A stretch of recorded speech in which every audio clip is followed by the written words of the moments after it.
Hello everyone, जय हिंद, नमस्कार। आज है 20 अक्टूबर। सबसे पहले आप सभी को दीपावली की हार्दिक शुभकामनाएं। आज की इस क्लास में हम 20 अक्टूबर के इंपॉर्टेंट करंट अफेयर के क्वेश्चंस का डिस्कशन तो करेंगे ही। आज के लिए आप लोगों के लिए प्रोवाइड कराया जा रहा है दिवाली बम्पर ऑफर।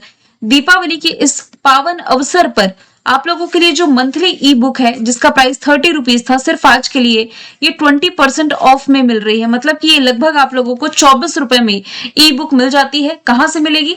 तो कल्याणी मैम ऑफिशियल का जो एप्लीकेशन है, यहां से ई बुक आप डाउनलोड कर सकते हैं। इसके अलावा किसी भी तरह के डाउट्स हैं तो इसके लिए मेल आप लोगों को वैसे भी प्रोवाइड कराया ही गया है। टेलीग्राम पर आप फॉलो कर सकते हैं डेली की क्विज और पीडीएफ के लिए। चलिए शुरू करते हैं। सबसे पहले हम रिवीजन करें तो हमने देखा था भारत और साउथ कोरिया के बीच जो पहला नौसैन्य अभ्यास हुआ बुसान साउथ कोरिया में 8000 से अधिक ऊंचाई पर दुनिया की 9 चोटियों को चढ़ने वाले पहले भारतीय भरत थम्मेनेनी बने। ह्यूमन राइट काउंसिल के लिए भारत को 3 वर्षों के लिए चुना गया। हिंदुस्तान शिपयार्ड लिमिटेड को मिनी रत्न का दर्जा दिया गया। हंगर इंडेक्स में भारत 102 प्लेस पर है। अंतरराष्ट्रीय गरीबी उन्मूलन दिवस 17 अक्टूबर है। वर्ल्ड फूड डे 16 अक्टूबर है। नागालैंड के मोकोकचुंग में प्रधानमंत्री नरेंद्र मोदी जी ने नागालैंड का पहला इंटीग्रेटेड एक्वा पार्क की आधारशिला रखी है। अंटार्कटिका में भारत के चौथे रिसर्च स्टेशन का नाम है मैत्री 2, जो कि जल्द ही लॉन्च होने जा रहा है। आईसीसी के द्वारा सितंबर महीने के लिए player of the month Abhishek Sharma और स्मृति मंधाना को चुना गया। स्वदेशी काउंटर मानव रहित हवाई प्रणाली का नाम सक्षम है, जिसकी खरीद भारतीय सेना ने शुरू करी है। और अभी हाल ही में इंडोनेशिया के जकार्ता में WHO हर्बल औषधियों के अंतरराष्ट्रीय नियामक सहयोग की 16वीं बैठक का आयोजन किया गया। तो ये सभी क्वेश्चंस हमने प्रीवियस क्लास में देखा था। शुरू करते हैं आज का हमारा पहला सवाल। सवाल है, खेलो इंडिया यूनिवर्सिटी गेम्स के 5वें संस्करण का आयोजन किस राज्य में किया जाएगा? देखिए, जब राज्य की घोषणा की गई थी तो 2 महीने पहले ही मैंने बता दिया था कि राजस्थान खेलो इंडिया यूनिवर्सिटी गेम्स के 5वें एडिशन को होस्ट करने जा रहा है। अब इसकी डेट भी अनाउंस हो चुकी है। ये 24 नवंबर से 5 दिसंबर तक होस्ट करेगा 7 शहरों में। जयपुर, अजमेर, उदयपुर, जोधपुर, बीकानेर, कोटा और भरतपुर इसकी मेजबानी करेंगे। 12 दिनों तक चलने वाली इस प्रतियोगिता में 5000 से अधिक एथलीट पार्टिसिपेट करने जा रहे हैं। अभी तक इसके जो 4 एडिशन हुए हैं, 2020 में हुए, 2021 में, 2022 में और 2023 में सीक्वेंस से है। 2024 में ना होकर के अब 2025 में इसका 5वां एडिशन होने जा रहा है। पहला एडिशन ओडिशा ने होस्ट किया, दूसरा कर्नाटक ने, तीसरा उत्तर प्रदेश ने और चौथा ये नॉर्थ ईस्ट के 7 राज्यों ने मिलकर के मेजबानी करी थी। तो पहले एडिशन में और तीसरे एडिशन में विजेता कॉमन है पंजाब यूनिवर्सिटी चंडीगढ़। दूसरे एडिशन का विजेता जैन यूनिवर्सिटी बैंगलोर और प्रीवियस यानी कि जो चौथा एडिशन हुआ लास्ट टाइम, इसका विजेता चंडीगढ़ यूनिवर्सिटी हो जाएगा। हमारा जो मिनिस्ट्री ऑफ स्पोर्ट्स है, संभाल कौन रहे हैं? मनसुख मंडाविया। अब देखिए, यहाँ पर टर्म लिखा हुआ है खेलो इंडिया यूनिवर्सिटी गेम्स। आप लोग बहुत ज्यादा कंफ्यूज हो रहे होंगे क्योंकि हमने पढ़ा है खेलो इंडिया यूथ गेम्स, खेलो इंडिया विंटर गेम्स, खेलो इंडिया पैरा गेम्स, खेलो इंडिया यूनिवर्सिटी गेम्स, खेलो इंडिया बीच गेम्स। भाई क्या क्या हम याद रखेंगे? इसलिए आप लोगों को याद रखने में दिक्कत ना जाए, एक स्लाइड में सारी चीजें मैंने ऐड करी है। जैसे कि खेलो इंडिया यूनिवर्सिटी गेम्स के 4 एडिशन मैंने आप लोगों को जस्ट बताए हैं कि कहां कहां आयोजित किए गए। 5वां याद रखिए, राजस्थान होस्ट करने जा रहा है। ये पॉइंट आपका इंपॉर्टेंट है। खेलो इंडिया यूथ गेम्स के अभी तक हो चुके हैं कितने एडिशन? 7 एडिशन। 7वां बस आपको याद रखना है। फिर भी मैं बता देती हूँ, पहला एडिशन दिल्ली ने होस्ट किया, दूसरा महाराष्ट्र के पुणे ने, तीसरा असम के गुवाहाटी ने, चौथा हरियाणा के पंचकुला ने, 5वां मध्य प्रदेश के भोपाल ने, 6वां तमिलनाडु ने होस्ट किया था। 7वां इंपॉर्टेंट बन जाता है आप लोगों के लिए क्योंकि इसी साल हुआ है। बिहार ने इसकी मेजबानी करी, टॉप पर महाराष्ट्र था, गज सिंह इसका शुभंकर और मेजबान राज्य बिहार इसमें 15वें स्थान पर रहा था। फिर हम खेलो इंडिया पैरा गेम्स की बात करें तो ये आप लोगों के लिए याद रखने में आसान होगा। देखिए, इसके अभी तक 2 एडिशन हुए हैं, पहला 2023 में, दूसरा 2025 में। दोनों ही एडिशन दिल्ली में हुए। दोनों एडिशन का शुभंकर उज्ज्वला था और दोनों ही एडिशन में टॉप पर हरियाणा था। तो ये आपका कॉमन हो गया। खेलो इंडिया बीच गेम्स पहली बार आयोजित किए गए कब? 2025 में। आयोजन दीव में किया गया, टॉप पर मणिपुर था जिसका शुभंकर पर्ल डॉल्फिन था। अभी 1 महीने पहले ही पहली बार खेलो इंडिया जल खेल महोत्सव आयोजित किए गए। ये श्रीनगर में आयोजन किया गया। कहां? जम्मू कश्मीर में। पदक तालिका में मध्य प्रदेश टॉप पर और हिमालयन किंगफिशर इसका शुभंकर था। आप चाहें तो इसका स्क्रीनशॉट भी ले सकते हैं। इसमें खेलो इंडिया विंटर गेम्स मिसिंग है, तो ये जम्मू कश्मीर और लद्दाख में ही होता है। इसमें आप लोगों को कंफ्यूज होने की नीड नहीं है, केवल ये जो स्लाइड मैंने ऐड करी है इसे आप इंपॉर्टेंट मार्क करेंगे। अगला सवाल है, भारत का जो पहला मानव अंतरिक्ष यान मिशन है जिसका नाम गगनयान है, किस वर्ष तक लॉन्च किया जाएगा? तो ये आने वाले 2 वर्षों में यानी कि 2027 तक लॉन्च होने की उम्मीद है। इसकी घोषणा भी हाल ही में इसरो के अध्यक्ष वी नारायण ने की है और ये मिशन है 2027 के पहले तिमाही में लॉन्च किया जाएगा।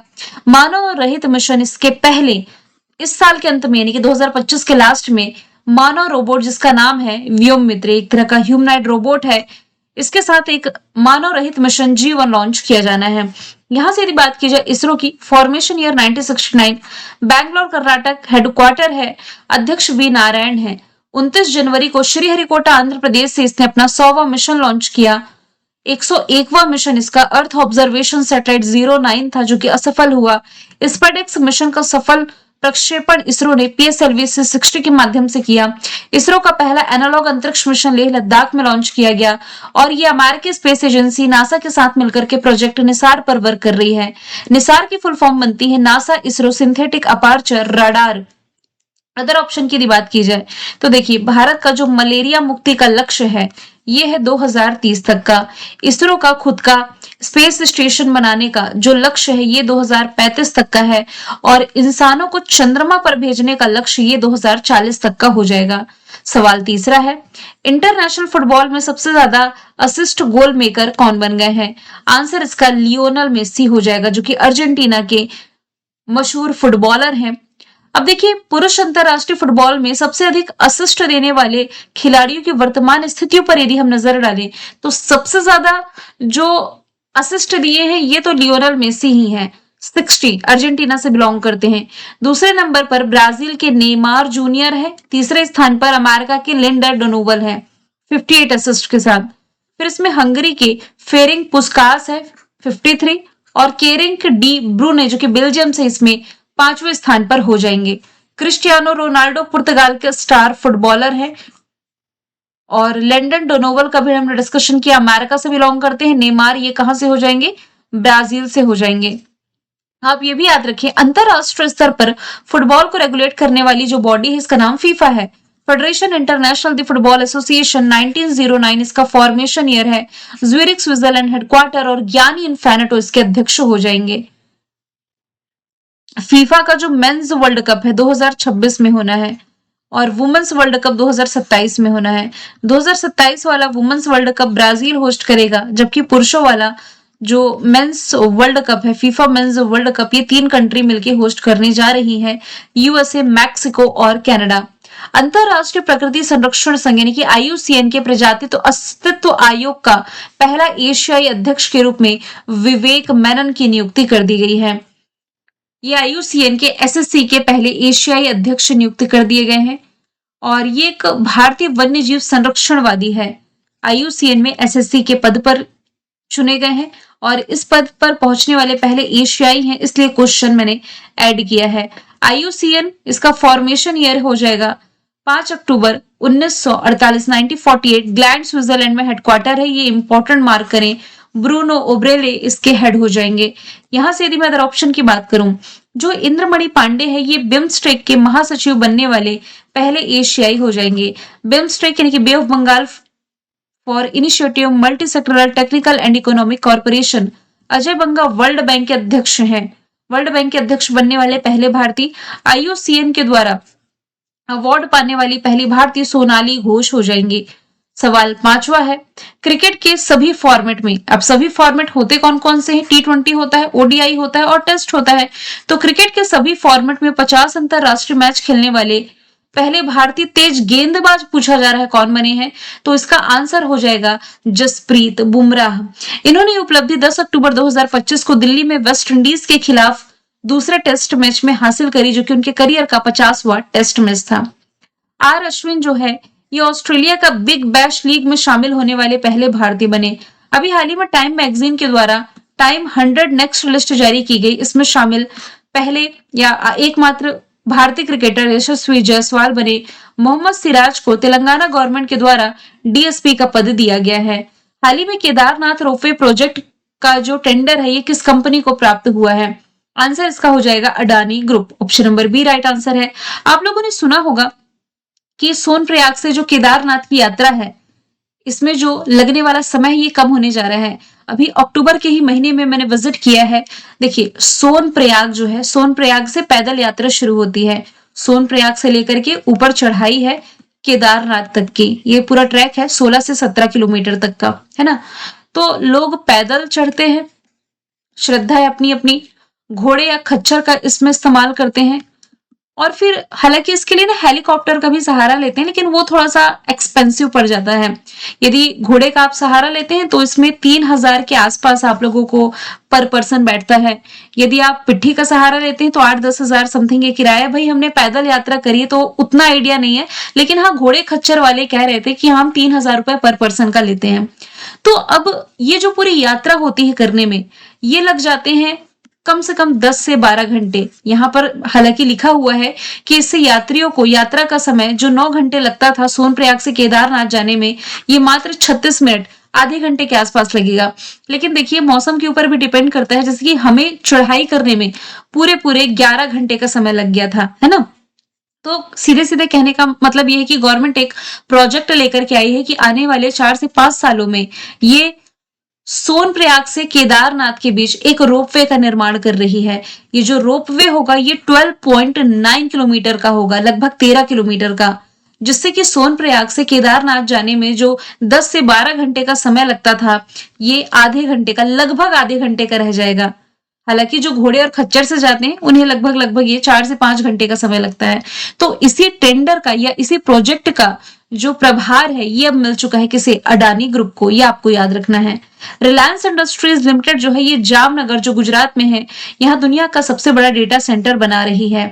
फिर यदि टाटा ग्रुप की यदि बात की जाए तो टाटा ग्रुप ने ये जो नई संसद भवन बनी है ना, इसके निर्माण का ठेका टाटा ग्रुप को ही मिला है। बॉर्डर रोड ऑर्गेनाइजेशन ने दुनिया की सबसे ऊंची मोटरेबल सड़क का निर्माण किया है लद्दाख में मिगला दर्रे में। सवाल 7वां है, हाल ही में मासिक धर्म यानी कि पीरियड अवकाश नीति लागू करने वाला देश का पहला राज्य कौन बना है? तो आंसर इसका हो जाएगा कर्नाटका। ऑप्शन नंबर ए इसका राइट आंसर है। तो कर्नाटक सरकार ने सरकार यानी कि गवर्नमेंट और प्राइवेट सेक्टर दोनों में ही मासिक धर्म अवकाश नीति लागू करी है। तो ये जो पॉलिसी है ये महिला कर्मचारियों के हेल्थ और कार्य संतुलन को ध्यान में रखते हुए बनाया गया है। पहले भी पीरियड लीव मैंने आप लोगों को बताया, लेकिन देखिए ये सरकारी और निजी दोनों क्षेत्रों में लागू कर रहा है कर्नाटका। तो इसमें आप लोगों को ये याद रखना है कि ये जो पॉलिसी है सरकारी और निजी दोनों क्षेत्र में जो महिलाएं काम कर रही हैं, जो महिला कर्मचारी हैं, इन्हें प्रतिवर्ष 12 दिनों का जो पेड पीरियड लीव है ये प्रदान करता है। और इस पहल का उद्देश्य है महिला स्वास्थ्य को प्राथमिकता देना और कार्यस्थल पर एक समावेशी माहौल डेवलप कर रहा है। यहाँ से देश के पहले राज्य की बात की जाए तो सरकारी कर्मचारियों के लिए सबैटिकल लीव योजना शुरू करने वाला पहला राज्य सिक्किम है। जैविक खेती लागू करने वाला पहला राज्य भी सिक्किम है।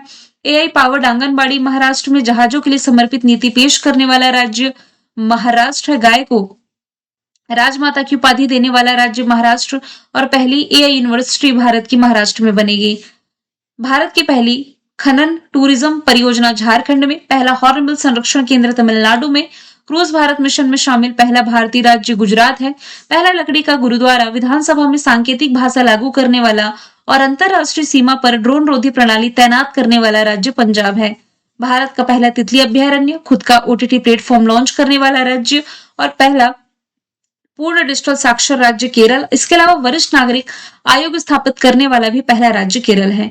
भारत का पहला एआई आधारित सड़क सुरक्षा पायलट प्रोजेक्ट, राज्य की विधानसभा में अनुवाद प्रणाली लागू करने वाला राज्य आंसर उत्तर प्रदेश है।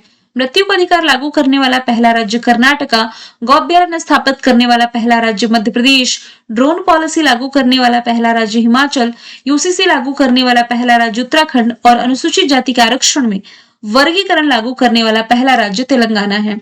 सवाल 8वां है, हाल ही में नवाचार और प्रौद्योगिकी सहयोग योजना सीता जिसका नाम है किस संस्था के द्वारा शुरू की गई?